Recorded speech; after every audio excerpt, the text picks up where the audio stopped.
Hello everyone, I'm Jen. Welcome to my channel. Very excited to have you here today. Let's dive right in to the number one reason why I love Disney Cruise Line more than the Disney parks. It's cheaper. So here's the thing. When you go to price out your Disney cruise, you might think that there's no way that that's cheaper. If, however, you are someone who does luxury Disney travel, so you stay in deluxe resorts, you eat at sit-down restaurants, you tend to, I don't know, do things like go to the spa and things like that, I would like to make the argument that a Disney Cruise Line vacation will actually cost you less money per night than a Walt Disney World trip. Let's say, for example, you had $5,000 to spend on a week-long vacation. You can actually do a Disney cruise for $5,000 all in, and although you could do Walt Disney World probably for $5,000, by the time you added in your food, especially if you did sit-down restaurants 3 times a day, especially if you add in the cost of park hopper tickets, especially if you add in things like spa treatments, which granted are going to be an extra cost in both scenarios, but really it's about the same. So if you're going to do that anyway, you need to add that in. And if you're going to add in just the relaxation, the ability to go to multiple bars, to not have to worry about transportation, sorry, I'm getting ahead of myself. But yes, the number one reason is I actually think you get more for your money on Disney Cruise Line than you do in the parks. I mean, think about it. You have multiple restaurants. You have a couple of signature restaurants, which although will cost you more if you go to any of, Lumiere's on the Wish or Apollo or any of those, it won't cost you as much as a sit-down restaurant at Walt Disney World would cost you. And every evening you have these amazing multi-course meals in gorgeous dining rooms, frequently with live entertainment. Recently, I sailed on the Disney Magic and I was able to see the wonderful Rapunzel presentation that they did in that dining room. All of a sudden, the name of that dining room is escaping me, but I'll put it down here somewhere. So you get a ton for your money on Disney Cruise Line. If you have kids, add in the cost of childcare, which is included as part of your fare on Disney Cruise Line. And I think you would be hard pressed to tell me that you could get everything that you get on Disney Cruise Line in a vacation at Walt Disney World for the same amount of money. So my number one reason is for the luxury that you get. I think it is actually cheaper to do Disney Cruise Line for a week than it is to do Disney World for a week. Now, if we get into Disneyland, that is a horse of a different color, as they say. We know that I love Disneyland, but I'm gonna tell you guys, if someone said you have $5,000, you have to spend it on a Disney vacation, I'm gonna choose the cruise line all day, every day. I just don't think you can beat it for all of the things that you get for the money. Okay, the number two reason why I think Disney Cruise Line is better than Walt Disney World or even Disneyland is better bedding.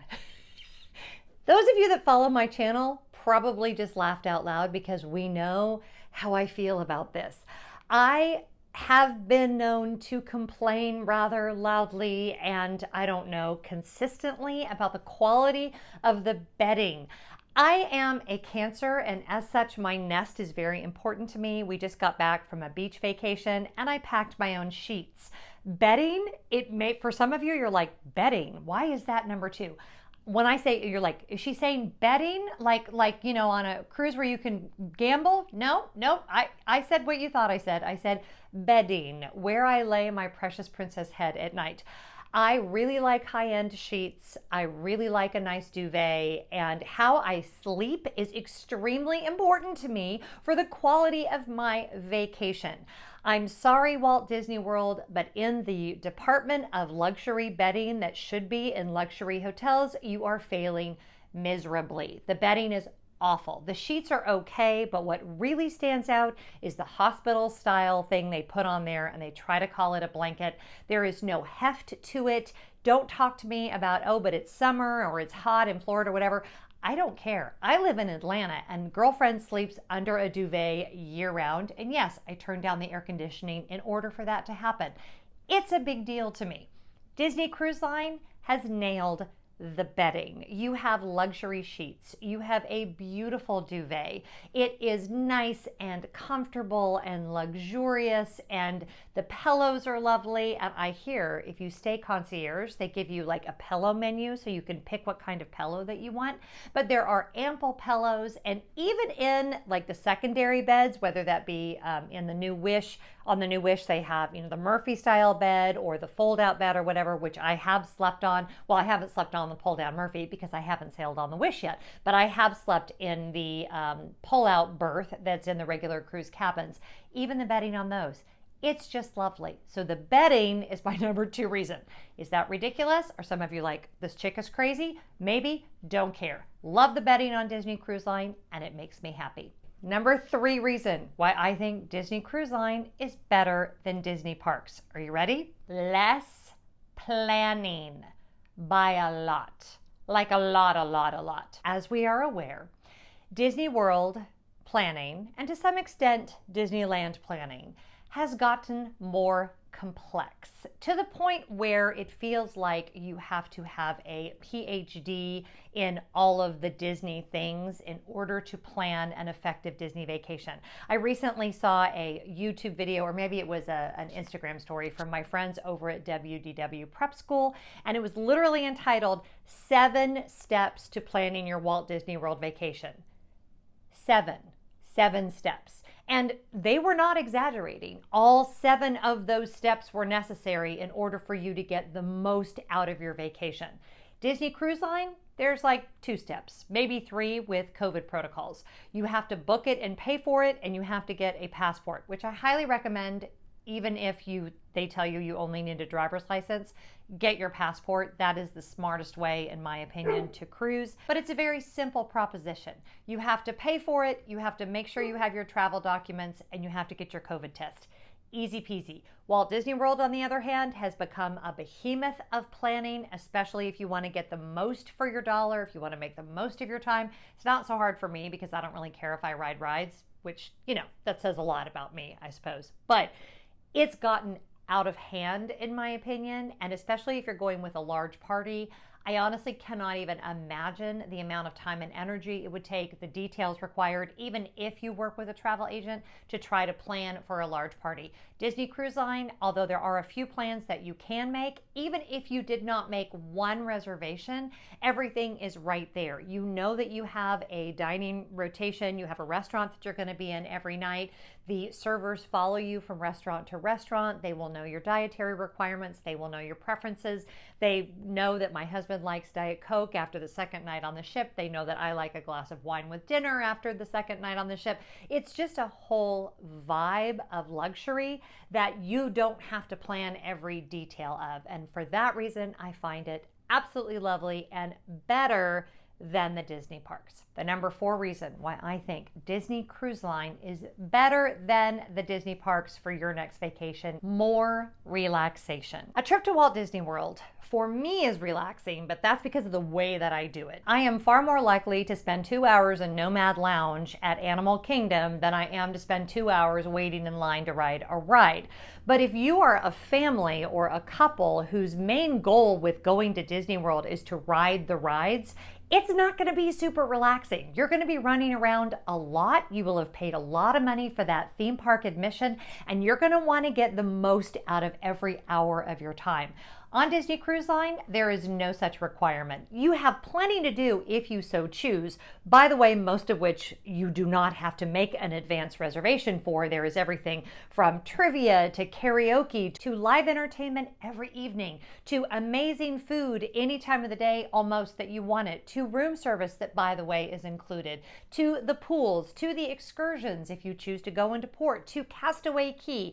And none of this requires you to jump through any hoops. And all of it is optional. So if you decide that you want to spend an entire day, as I did, say, in your cabin on your veranda reading a book, you can do that. If you're someone who works very, very hard and you really rely on that 1 week that you may have a year to really unwind and relax, you're unlikely to find that at Walt Disney World. Now, I know some of you watching this, although I'm assuming you're a Disney fan if you're this far into the video, might say, well, you could relax just as easily at a beach or whatever.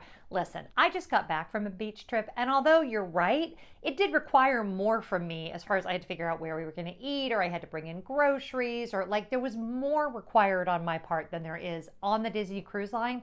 I feel like it is the closest thing you can get to just a plug and play vacation, where even if you plan nothing, as long as you've paid for the cruise, gotten your passport, and done your COVID testing, you can really just relax and enjoy. And there are certainly things that you can plan extra, but they are 100% not necessary. And I would even say if it's your first Disney cruise, don't even do any of the extra things. Just enjoy the ship for what it is, because you can be busy from morning until night, or you cannot be busy at all and just take a book out onto the promenade, look out at the ocean, order a drink, and enjoy. All right, you ready? The number 5 reason why I think a Disney cruise is better than a Disney Parks vacation: the ocean. I'm an ocean girl. Again, did we mention I'm a Cancer? I love the sea. I love being out on the ocean.